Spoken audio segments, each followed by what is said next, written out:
오랜만에 성가대 찬양을 이렇게 가까이서 들어보니까 이 김영균 목사님이 칭찬하신 이유가 있네요. 우리 성도분들도 일찍 예배 자리에 나오셔서 앞자리로 나오셔서 우리 성가대의 찬양을 또 가까이서 들으시기를 바랍니다. 제가 늘 방송실 안에서 들으니까 피아노 반주만 잘 들렸지 또 성가대의 또 목소리는 잘 안 들렸는데 앞으로 나오셔서 많이들 들으시기를 바랍니다. 오래전부터 달걀이 먼저냐, 닭이 먼저냐라는 질문이 있었습니다. 우리 성도분들이 생각하기에는 어떤 질문이 먼저가 되겠습니까? 닭이 먼저가 돼야 될까요? 아니면 알이 먼저가 돼야 될까요? 어, 네. 어떤 분들은 알이 있어야 병아리가 부화돼서 닭이 되지라고 말씀하시는 분도 있고, 아니지, 닭이 있어야지 알이 나오지라고 이렇게 또 답을 하시는 분들이 있을 겁니다. 아마 이러한 답들이 여러 의견들에 따라서 달리 나올 겁니다. 이 질문에 주로 관심을 가진 것은 철학자들과 과학자들이었습니다. 각기 가지고 있는 견해를 증명하기 위하여서 노력을 했다라는 거죠. 그러나 우리는 분명하게 이 질문에 대해서 답을 알고 있습니다. 닭이든 맞습니다. 아버지라는 답이 나와야 되죠. 닭이든 알이든 하나님께서 말씀으로 창조하셨다라는 답이 우리에게 나와야 한다라는 겁니다.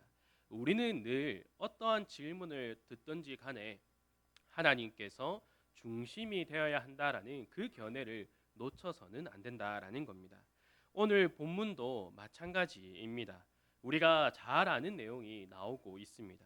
예수님께서 산에 앉으시고 제자들과 무리들에게 여러 가르침을 주고 계십니다. 그 가르침들 중에서 오늘 본문은 특별히 팔복이라는 별명이 붙은 우리가 잘 아는 본문입니다. 우리는 이 팔복을 접할 때 무엇에 먼저 집중을 하게 됩니까? 이 팔복에서 말하는 8가지 모습을 집중하게 됩니다.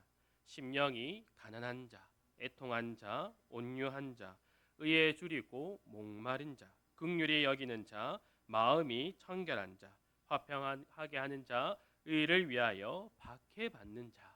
이러한 모습에 먼저 우리가 집중을 하게 된다라는 겁니다. 그래서 이것을 집중해서 어떻게 합니까? 시험을 치죠. 그리고 성경 퀴즈 대회 때 주로 나오는 문제가 바로 이 문제가 되는 거죠. 그래서 이 8가지의 모습을 다 외우고 있는가 없는가를 먼저 점검하는 것이 우리의 모습이다라는 겁니다. 그리고 이어서 각 모습에 따라 주어지는 복이 어떠한 것이 있는가 더 난이도를 올려서 시험을 치게 됩니다. 여기에서 우리가 무엇을 관가하고 있습니까? 하나님을 중심으로 이 본문을 보고 있는 것이 아니라 내가 어떤 사람이 되어야 하는지에 더 집중을 하고 있고, 그리고 어떤 복을 받을 것인가에 더 집중을 하게 된다라는 겁니다. 그래서 우리는 이 팔복을 우리가 그저 얻을 것이다라고만 생각을 하지, 이어서 나오는 11절을 잘 주목해 보고 있지 않습니다. 예수님은 11절에서 분명한 것을 말씀해 주고 있습니다. 나로 말미암아 너희를 욕하고 박해하고 거짓으로 너희를 거슬러 모든 악한 말을 할 때에는 너희에게 복이 있나니라고 말씀하십니다. 예수님께서는 이 11절에서 앞에서 나온 모든 것들을 다 정리를 하시면서 한마디로 해주고 계시는 거죠. 나로 말미암아 예수 그리스도를 통하여서 욕을 당하고 박해를 당하고 또한 거짓으로 너희를 거슬러 하는 모든 악한 말을 들어야지만이 너희는 이 복을 누릴 수 있는 것이다라고 말씀해주고 계십니다. 성도란 세상의 흐름대로 살아가는 이들이 아니라 세상에서 구별되어서 세상이 아닌 하나님을 따라 살아가는 자들을 뜻합니다. 박해를 안 당하고 복을 누릴 수는 없는가? 그렇지는 못합니다. 복만 받는다거나 아니면 박해만을 받는다거나 아니면 둘 다 안 받는 것을 성도는 자신의 개인의 취사에 따라서 선택할 수 없다라는 것을 예수님은 분명하게 말씀해 주고 있는 것이죠. 성도란 복을 받고 그와 동시에 이렇게까지도 받는 자들이다라는 것을 말씀해 주십니다. 그러면 우리가 해야 하는 것은 무엇이겠습니까? 오늘 예수님께서 말씀해 주시는 이 팔복을 어떻게 하나님 중심적으로 볼 것인가에 대해서 조금 더 깊이 생각을 해 보아야 한다라는 것입니다. 먼저 우리는 팔복에 나오는 관계를 재정립해 볼 필요가 있습니다. 심령이 가난한 자가 되어서 천국을 얻는 복을 받고 또 온유한 자가 되어서 땅의 기업을 받는 이러한 관계가 아니라 하나님께 복을 받는 성도가 심령이 가난한 자가 되었고 온유한 자가 되었으며 또한 의에 줄이고 목마른 자가 되었다라는 관계로 이 팔복을 보아야 한다라는 겁니다. 우리가 스스로 어떠한 수준만큼 심령에 가난해지면 하나님께서 보시고 그 기준에 딱 맞췄을 때에 복을 주셔서 천국을 소유하게 되거나 어떠한 수준만큼 마음이 청결해지고 나서 하나님께서 우리의 마음을 보시고 또한 우리에게 하나님을 보게 될 것이다라는 이러한 기계적인 관계로서 우리가 팔복을 볼 것이 아니라 우리가 하나님께서 우리의 존재를 완전히 변화시켜 주셨다라는 그 관계에서 이 복들을 살펴보아야 한다라는 것이죠. 만약에 우리가 이 팔복을 기계론적인 관계로서만 본다면 심령이 가난해진다는 것과 또 애통하는 것, 온유해지는 것, 의에 줄이고 목마르게 되는 것이 각각으로 성취되어야 하는 하나의 영역으로서 우리가 받아들이게 된다라는 겁니다. 이렇게 되면 어떠한 상황이 생기겠습니까? 심령이 가난해져서 천국을 소유하게 됐지만 한편으로는 마음은 청결해지지 못해서 하나님을 보지 못했다는 말이 나올 수도 있다라는 겁니다. 예수님께서 말씀하시고자 하는 것은 하나님께 택함을 받고 구원받은 사람은 하나님께서 주신 복으로 인하여서 심령이 가난해지며 온유해지며 마음이 청결해질 수 있는 자가 되었다라는 사실을 말씀해주고 있는 것입니다. 이는 하나님과 더욱더 친밀한 관계가 되었음을 말해주고 있는 거죠. 바로 그들 앞에서 하나님의 말씀을 전해주고 계신 그 예수 그리스도를 통하여서 하나님과의 관계가 다시금 친밀하여졌다라는 것을 말해주고 있습니다. 이 말이 무엇을 뜻합니까? 하나님께 복을 받지 못한 자, 즉 죄 가운데 죽어 있는 자들은 그들의 심령이 가난해질 수가 없다라는 겁니다. 그렇다고 반대로 그들의 심령이 부요한 자들이냐 이렇게 우리가 생각해서는 안 됩니다. 그 심령이 가난해지거나 부요해질 수도 없는 바로 죽은 상태로만 있는 것이 바로 하나님께 복을 받지 못한 자들, 죄 가운데 죽어 있는 자들이다라는 것이죠. 그들은 애통하지도 못하고 온유해지지도 않으며 의에 줄이고 목마르지도 못하다라는 겁니다. 아예 예수님께서 말씀하신 것을 생각조차 하지 못하는 것이 바로 죄 가운데에 죽어 있는 자들의 모습이다라는 것이죠. 바로 우리가 예수님을 통하여서 거듭나기 이전에 이러한 삶 가운데서 살아갔다라는 것을 우리는 먼저 깨달아야 합니다. 예수님은 죄 가운데 죽어 있는 우리를 구원하시기 위하여 오셨으며 이것은 하나님의 구원 계획이었습니다. 예수님은 팔복의 가르침을 통하여서 하나님의 구원 계획을 말씀하시면서 예수님을 통하여서 구원받은 자들의 변화된 삶이 무엇인가에 대해서 더욱더 분명하게 말씀해주고 계시는 거죠. 바로 이것이 예수님께서 가르쳐주고 계시는 팔복의 핵심이다라는 것을 우리는 놓쳐서는 안 됩니다. 이를 뒷받침해 주는 것이 곧바로 이어서 나오는 13절과 14절의 말씀입니다.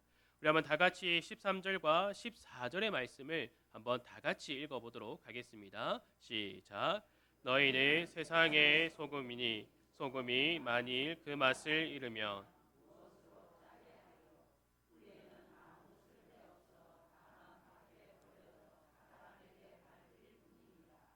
너희는 세상의 빛이라. 산 위에 있는 동네가 숨겨지지 못할 것이요. 아멘. 예수님께서는 너희라고 지칭하며 무엇을 말씀하고 계십니까? 너희는 세상의 소금이고 너희는 세상의 빛이다라고 말씀하고 계십니다. 예수님을 통하여서 세상의 소금으로 그리고 세상의 빛으로 변화된 존재이다라는 것을 지금 말씀해 주고 계십니다. 그러나 우리는 이 본문을 접할 때 어떻게 먼저 생각을 합니까? 자꾸 우리가 세상의 소금이 이미 되었는데도 불구하고 세상의 소금이 되어야 한다라고 우리가 생각을 하게 됩니다.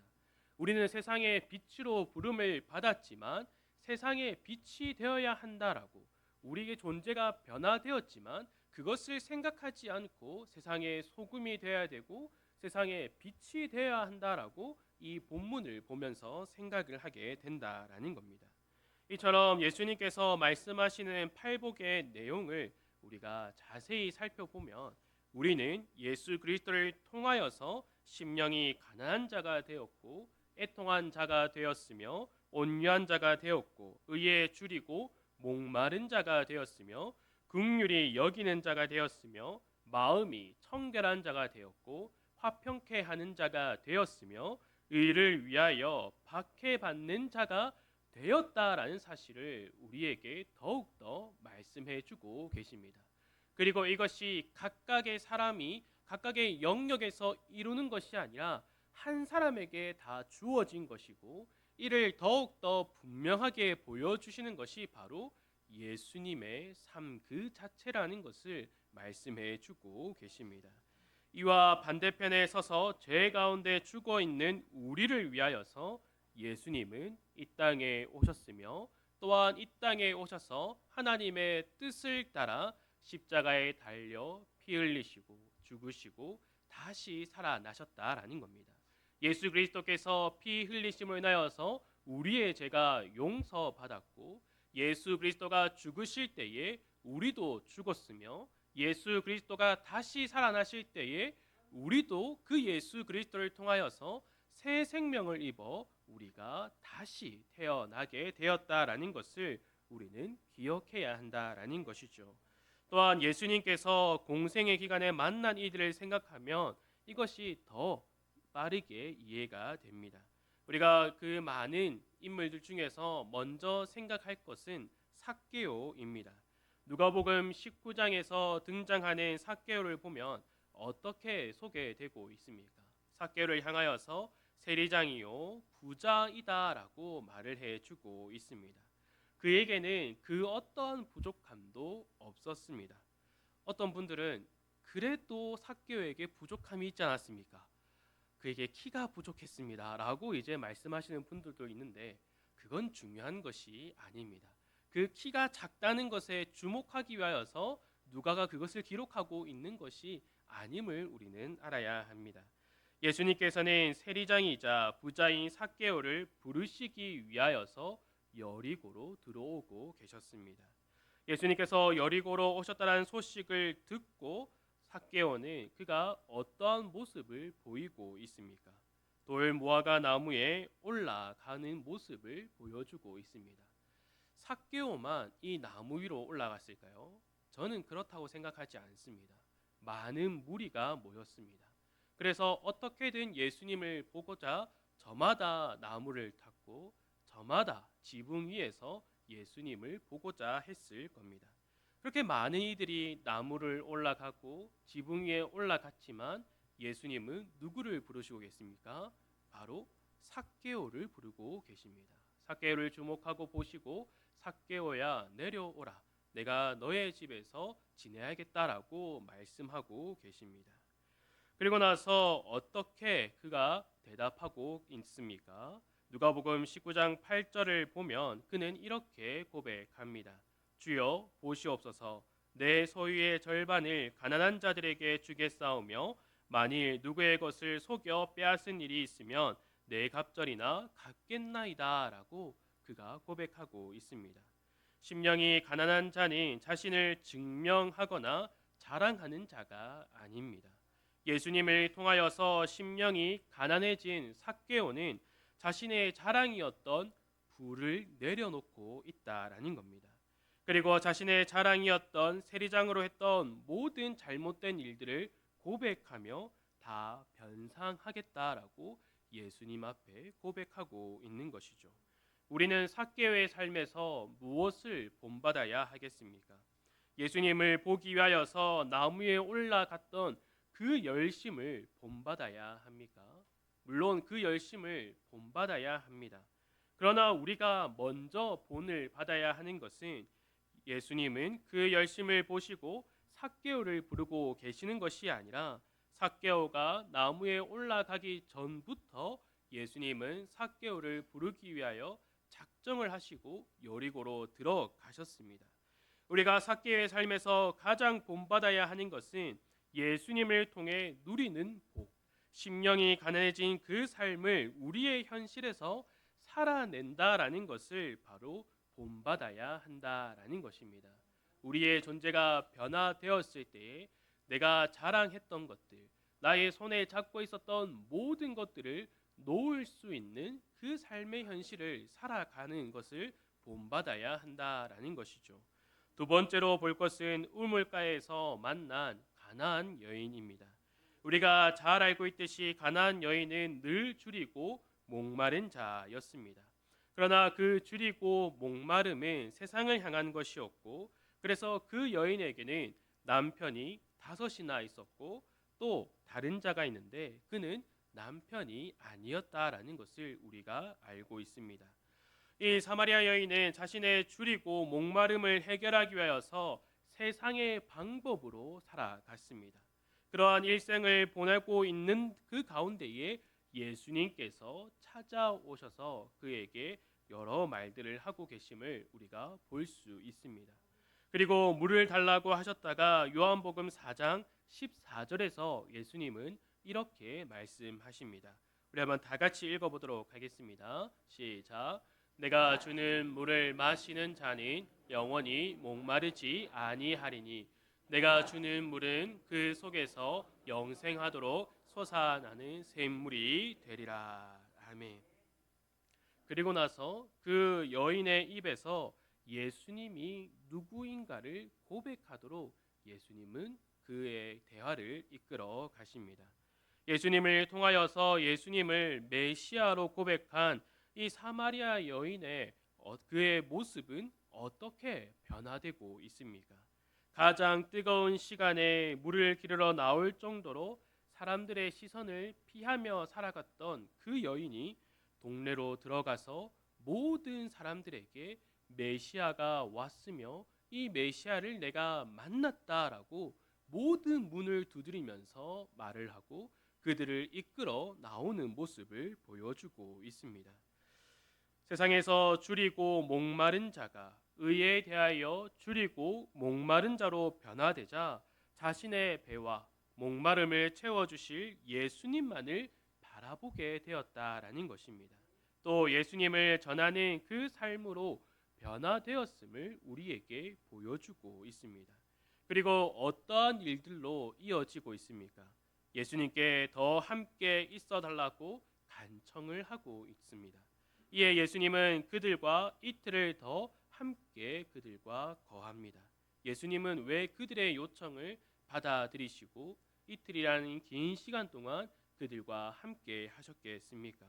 바로 예수님을 통하여서 의에 줄이고 목마른 자로 변화된 자들에게 생명의 떡이자 영원토록 솟아나는 샘물인 자신을 그들에게 주기 위하여서 그들과 함께 하셨다라는 겁니다. 나중에 이들이 함께 어떠한 고백을 합니까? 모든 그 동네 사람들이 자신들에게 메시아가 왔다라고 알려준 그 사마리아 여인에게 우리가 믿는 것은 내 말로 인함이 아니니 이는 우리가 친히 듣고 그가 참으로 세상의 구주이신 줄 알미라라고 말하고 있다라는 것입니다. 세상의 만족만을 찾아 줄이고 목마른 자들이 예수 그리스도를 만나고 변화된 삶을 보여주고 있습니다. 세상을 향하여서 줄이고 목마른 것이 아니라 그 예수 그리스도를 향하여서 의를 더욱더 사모하며 또한 그 의를 통하여서 배부르고 목마르지 않은 자가 되었음을 보여주고 있는 것이죠. 그리고 마지막인 예로 살펴볼 것은 바로 우리가 잘 아는 바울의 삶입니다. 바울은 디모데전서에서 이러한 고백을 하고 있습니다. 1장 13절에서 내가 전에는 비방자요 박해자요 폭행자였으나 도리어 긍휼을 입은 것은 내가 믿지 아니할 때에 알지 못하고 행하였음이라라고 고백하고 있습니다. 이 말은 바울은 이전에 자신의 삶은 온유하지 못하고 늘 비방하는 자였으며 긍휼과 화평과 의를 위하여서 박해하는 것이 나의 삶이 아니라 나는 오히려 박해하는 자였으며 늘 폭행을 일삼는 자였다라고 고백하는 것이 바로 바울의 삶이었습니다. 이러한 이가 예수 그리스도를 만남을 통하여서 어떻게 변화되었다라고 고백합니까? 이어지는 14절에서 그가 이렇게 고백합니다. 우리 주의 은혜가 그리스도 예수 안에 있는 믿음과 사랑과 함께 넘치도록 풍성하였도다라고 말하고 있습니다. 예수 그리스도를 만남을 통하여서 그 안에 믿음과 사랑이 넘쳐남을 통하여서 자신의 삶이 완전히 변화되었다라는 것을 말해주고 있습니다. 죄 가운데 죽어 있던 죄인 중에 괴수인 바울이 예수 그리스도를 통하여서 죄에서 건짐을 받아 예수 그리스도 안에 거하게 되었다라는 것을 그는 이 디모데 전서뿐만 아니라 여러 서신을 통하여서 알려주고 있습니다. 이후 바울은 팔복에서 나오는 심령이 가난한 자, 애통하는 자, 온유한 자, 또 의에 줄이고 목마른 자, 긍휼히 여기는 자, 마음이 청결한 자, 화평하게 하는 자, 의를 위하여 박해받는 자의 모습이 무엇인가에 대해서 자신의 삶을 통하여서 본을 보여주게 됩니다. 그리고 바울은 이것이 자신이 누리는 복이다라는 것을 곳곳을 다니면서 이 복음을 전하는 모습을 우리가 잘 알고 있습니다. 주 안에서 사랑하는 성도 여러분, 우리는 이미 복을 받은 자들입니다. 우리는 어떤 복을 받은 자들입니까? 우리는 성도로 부름을 받아 애통하는 자가 된 복을 받은 자들입니다. 우리는 성도로 부름을 받아서 온유한 자가 된 복을 받은 자들입니다. 우리는 성도로 부름을 받아서 의에 줄이고 목마른 자가 된 복을 받은 자입니다. 그리고 우리는 성도로 부름을 받아서 온유한 자, 긍휼히 여기는 자, 마음이 청결한 자, 화평하게 하는 자, 의를 위하여 박해받는 자가 된 자들로서 부름을 받은 복받은 자가 바로 우리라라는 사실입니다. 그러면 우리가 생각할 것이 있죠.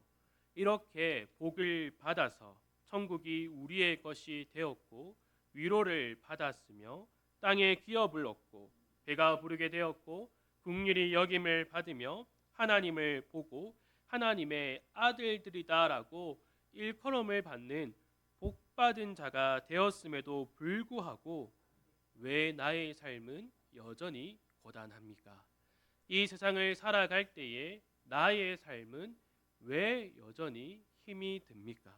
하루하루 매 시간을 답답한 심정으로 살아가야 하는 이유는 어디에 있습니까? 라는 질문들을 할 수 있습니다. 특별히 우리 성도들 가운데에 마음의 아픔으로 인하여서 또한 여러 가지 이유 가운데서 어려움을 겪고 있는 성도들이 많이 있다라는 이야기를 들었습니다. 그러면 이러한 어려움과 마음의 시험과 또한 고난, 여러 가지 상황들로 인하여서 답답한 상황 가운데 있는 나는 복을 받지 못한 성도입니까? 라고 말할 수도 있습니다. 그러나 예수님께서 무엇을 말씀하셨습니까? 이렇게 복을 받은 자들에게는 무엇이 온다라고 하였습니까? 고난과 박해와 어려움이 늘 따른다라고 하였습니다. 가정에서, 직장에서, 학교에서 사람과의 관계로 일로 인하여서 일이 치이고 저리 치이는 그 상황 가운데서도 성도라는 것을 생각하며 참고 견디는 모습이 우리들에게 있지 않습니까? 또한 이러한 모습들을 통하여서 우리는 깊이 생각해야 합니다. 비록 우리가 고단한 상황 가운데 있을지라도, 어려운 상황 가운데에 있을지라도, 내일을 생각했을 때에 답답한 상황 가운데에 있을지라도 우리는 하나님께 복을 받은 성도라는 사실을 더욱더 확신해야 한다라는 것이죠. 이러한 상황 가운데에 있음에도 불구하고 우리는 부름을 받은 성도라는 삶을 늘 기억하며 살아가야 한다라는 것입니다. 그래야지만이 우리는 삶에서 나의 힘이나 세상의 흐름을 의지하지 않고 하나님만을 의지할 수 있다라는 겁니다. 또한 내 기준을 명확하게 세워서 나아가고 살아가는 것이 아니라 나의 기준을 벗어버리고 예수 그리스도를 닮아가야 한다라는 것을 계속해서 기억할 수 있다라는 겁니다. 그리고 고단한 삶을 살아가지만 성령 하나님의 인도하심에 따라 오늘과 같이 하나님 보좌 앞으로 나와 왔다라는 것이 바로 복을 누리며 살아가는 성도의 증거임을 잊지 마시기를 바랍니다. 그래서 오늘 본문처럼 예수 그리스도를 통하여서 주어진 복을 누리며 또한 이 복을 하나님께서는 우리의 삶에서 또 나의 일상에서 그 복을 누리며 살아갈 수 있도록 우리에게 여러 상황을 허락하고 계시다라는 것을 늘 기억하시기를 바랍니다. 그러나 우리가 하루는 고난을 이겨내고 또 하루는 유혹을 이겨냈지만 다른 날에는 우리가 유혹에 넘어질 때가 있습니다. 우리가 실수하며 살아갈 때가 있습니다. 그러나 괜찮습니다. 잘 해내고 계십니다. 성령 하나님께서 우리를 붙드셔서 이겨낸 날에도 또한 이겨내지 못한 날에도 우리에게 기도하게 하신다라는 겁니다. 우리가 그날을 이겨냈을 때는 감사의 기도가, 그날을 이겨내지 못했을 때에는 하나님 앞에 엎드려 회개하며 하나님께 그것을 이겨낼 수 있는 힘을 달라고, 하나님을 더욱더 의지하게 해달라고 기도할 수 있도록 성령님께서 우리를 주관하여 주십니다. 저는 우리 성도들이 이러한 복을 누리는 자들이 되기를 간절히 소망합니다. 이미 우리가 이 복을 받아서 우리의 삶에서, 우리의 일상에서 성도로서 이러한 복들을 누리며 살아가는 우리 모든 성도들이 되기를 간절히 소망합니다. 함께 기도하도록 하겠습니다. 하나님 아버지 감사합니다. 하나님께서 우리를 창세전에 택하시고 하나님의 자녀로, 하나님의 백성으로, 성도로 예수 그리스도를 통하여서 우리를 불러주심에 감사드립니다. 우리가 하나님께 부름을 받은 하나님의 백성이며 자녀이며 성도라는 사실을 늘 기억하며 살아갈 수 있도록 붙들어 주시고, 우리가 무엇을 하여서 복을 받는 것이 아니라 이미 부름을 받을 때 복을 받은 자임을 늘 기억하여서 우리들에게 주어진 복된 인생을, 그 복된 삶을 살아갈 수 있도록 하나님께서 우리의 삶을 주관하여 주시고 예수 그리스도를 더욱더 닮아갈 수 있도록 우리를 붙들어 주시고 늘 성령 하나님을 통하여서 우리의 하루하루를 살아갈 수 있도록 우리를 인도하여 주시옵소서. 이 모든 것 예수님의 이름으로 기도드립니다. 아멘.